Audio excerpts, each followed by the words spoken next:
Toyota.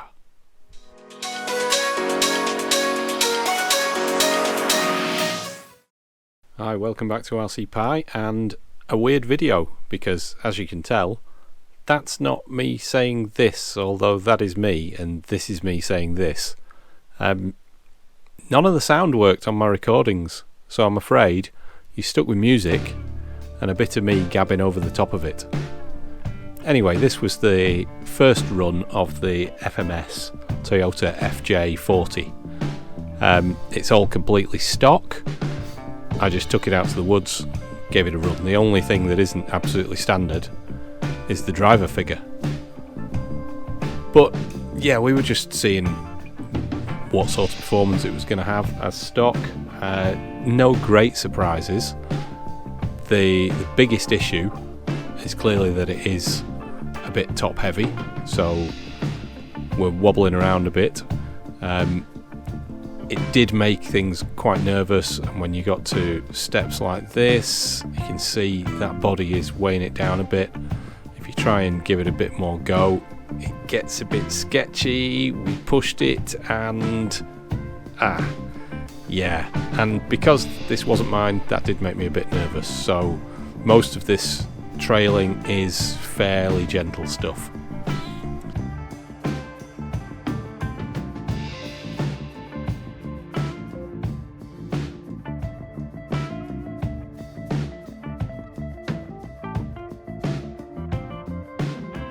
I have to say, the approach angle on this thing is surprisingly good. Departure angle's let down a little bit by those rear steps, but the approach angle is good, and the clearance is good.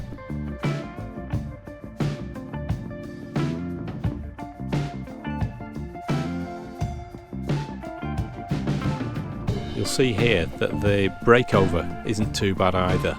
That is a big log, and yes, it got slightly grounded, but did pretty well. There, those are fairly big steps, and it coped with it, no problem really. The steering's nice and direct, that's got quite a nice feel. Nothing wrong with the speed controller whatsoever. You know, for a basic driving experience, can't fault it.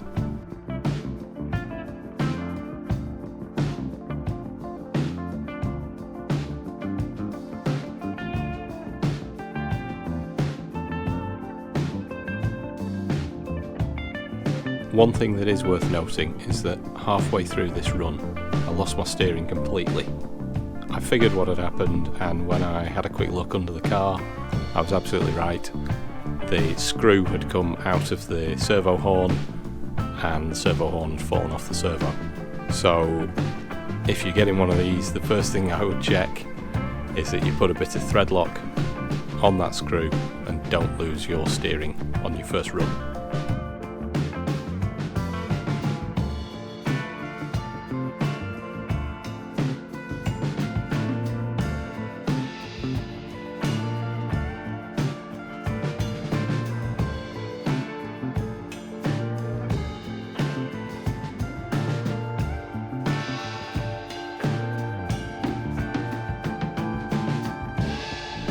Now this section, for a light trail truck, is quite a big ask. I've taken quite a lot of different rigs up this section in this woods, and some have fared well, some have fared terribly. I wasn't expecting this Toyota to get up here, I really wasn't, but it did surprisingly well and hold itself up. It's very rooty, the rock is very slippery, and it did okay.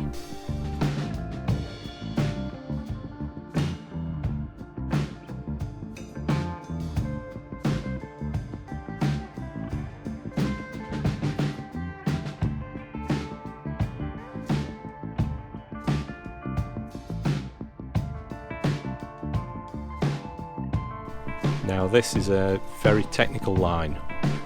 The left-hand tyres have to stay on the tree route, and then hope that the right-hand ones can get over these other routes. It's quite tricky. Again, it did take me 3 goes, I think, to get that line right, but it made it, and I wasn't expecting this FJ40 to get up there, so fair play to it.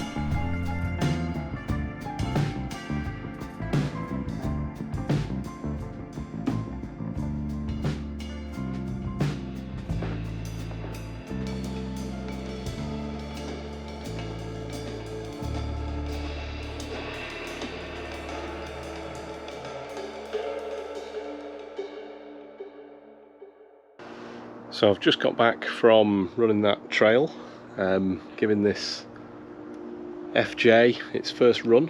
What do I think? Well, I didn't enjoy it all that much for a few reasons.